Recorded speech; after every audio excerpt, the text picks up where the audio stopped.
ہمارے کچھ غیر مسلم بھائیوں کا لاسٹ ویڈیو کے کمنٹس میں یہ سوال آیا تھا کہ مرنے کے بعد جب جسم ختم ہو جاتا ہے تو 72 حوروں کا کیا ہوگا؟ سوال آپ کا بہت اچھا ہے، مگر کیا آپ جانتے ہیں کہ سب سے پہلے آدمی کو بنا کسی عورت کے کس نے پیدا کیا تھا؟ Prophet Jesus peace be upon ہم کو بنا باپ کے کس نے پیدا کیا تھا؟ آپ کا خود کا کوئی وجود نہ تھا تو آپ کو اس دنیا میں آپ کے ماں باپ کے ذریعے لانے والا کون تھا؟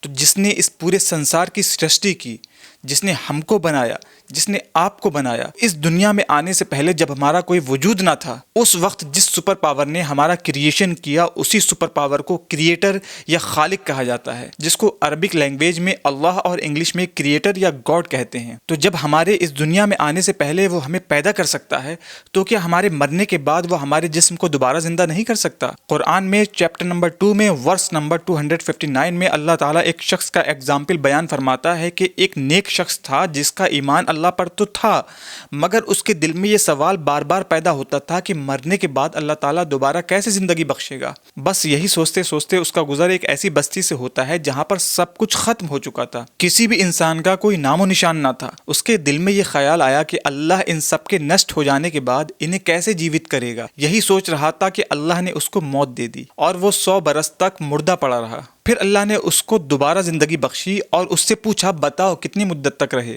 اس نے کہا، 1 دن یا چند گھنٹے رہا ہوں گا۔ فرمایا کہ تم 100 برس اسی حالت میں گزار چکے ہو، اب ذرا اپنے کھانے اور پینے کی چیزوں کو دیکھو کہ اس میں ذرہ برابر بھی تغیر تک نہیں ہوا۔ دوسری طرف اپنے اس سواری کے جانور کو دیکھو کہ اس کی ہڈیوں کا ڈھانچہ تک بوسیدہ ہو چکا ہے، اور یہ ہم نے اس لیے کیا ہے کہ ہم تمہیں لوگوں کے لیے ایک نشانی بنا دینا چاہتے ہیں۔ پھر اللہ تعالیٰ اس شخص سے فرماتا ہے کہ ذرا اپنے جانور کی ہڈیوں کے اس ڈھانچے کو دیکھو کہ ہم کس طرح اس کی ہڈیوں پر گوشت چڑھاتے ہیں اور اسے دوبارہ زندہ کرتے ہیں۔ اس طرح جب حقیقت اس کے سامنے واضح ہو گئی تو اس نے کہا، میں جانتا تھا کہ اللہ ہر چیز پر قادر ہے۔ اب یہی جواب میرے ان غیر مسلم بھائیوں کے لیے ہے کہ جب وہ موت دیتا ہے تو وہ زندگی بھی دے سکتا ہے، کیونکہ وہ رب ہے، وہ ہر چیز پر قادر ہے۔ اب ہم اپنے غیر مسلم بھائی کے اس سوال کے دوسرے پارٹ پر واپس آتے ہیں کہ مرنے کے بعد قبر میں حوریں ملیں گی یا نہیں؟ تو جواب یہ ہے کہ مرنے کے بعد قبر میں حوریں نہیں ملیں گی، بلکہ انسان کو قبر میں تب تک رکھا جائے گا جب تک قیامت نہ آ جائے۔ تو جب قیامت آ جائے گی اس کے بعد رب کے سامنے سب کا حساب کتاب کیا جائے گا۔ اب جس کے جیسے کام ہوں گے اس کو اسی کے مطابق جزا اور سزا ملے گی۔ اچھے لوگوں کو ہیون دی جائے گی اور برے لوگوں کو ہیل میں ڈالا جائے گا۔ مگر جان لیں کہ جنت میں بھی بہت سی کیٹیگری ہوں گی۔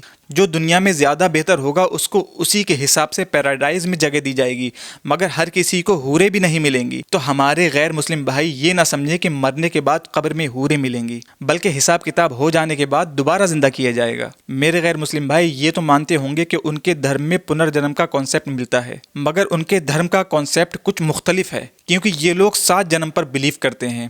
ہاں، اسلام میں بھی دوبارہ زندگی کا تصور موجود ہے، مگر اسلام میں مرنے کے بعد قیامت قائم ہونے کے بعد پنرجنم ہوگا، اور اس دوبارہ زندگی کے بعد کسی کو بھی موت نہیں آئے گی، اور وہیں پر ابصرائیں یعنی حوریں عطا کی جائیں گی۔